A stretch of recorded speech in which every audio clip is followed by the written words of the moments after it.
চৈতালি চক্রবর্তীর কথায় এখন তোমাদের খুব লাগছে মনে হয়।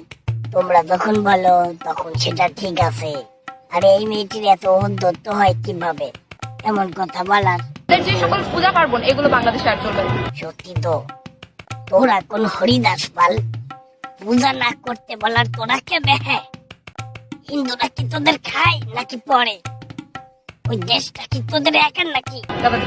আমার মনে হচ্ছে তাদের আসলে সুখে থাকতে ভূতে কি লাগছে, তারা নিজেরাই চাচ্ছে বাংলাদেশ থেকে যেন মানুষ ক্ষিপ্ত হয়ে তাদেরকে লাথি মেরে ভারত। এতই সোজা না? আগের দিনের কথা ভুলিয়ে দাও মামনি, দুধের দাঁত তো এখনো পড়ে নাই, আবার বড় বড় লেকচার দাও। এই প্রজন্মকে চেনো না, একবার দিয়ে দেখো, মুখের ভাষায় এখনো সংযত করো বলে দিচ্ছি। হিন্দুত্ববাদের যে পূজা পার্বণ এগুলোই না, হিন্দুরা যে বিভিন্ন রকমের চক্রান্ত করে এটা কেবল বাংলাদেশে না, এটা সারা বিশ্বে প্রমাণিত। সারা বিশ্ব জানে তোমরা কি জিনিস। একটু পড়াশোনা করে কথা কয়ে বুঝলা?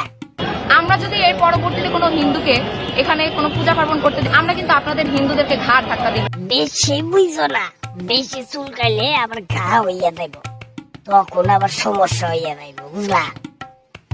এই মেয়েটা যদি এমন ভাবে কথা বলতে পারে, তার পরিবর্তে চৈতালি চক্রবর্তী এই কথাগুলো বলাই একদম যুক্তিসঙ্গত। আর কৈফত আপনাকে আমি দেব না, আপনার মতো হরিদাস পালকে আমরা গণনা করি না।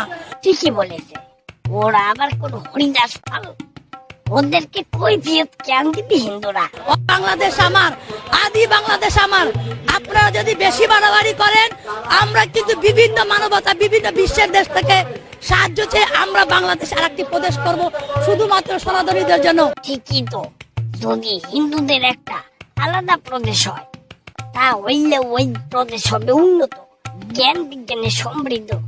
হিন্দুরা ওদের মতো ভাগ বকে না। তবে ভাই, সব মুসলিম সমান না। এইসব উগ্রবাদীরা পৃথিবীটাকে অশান্ত করে রেখেছে।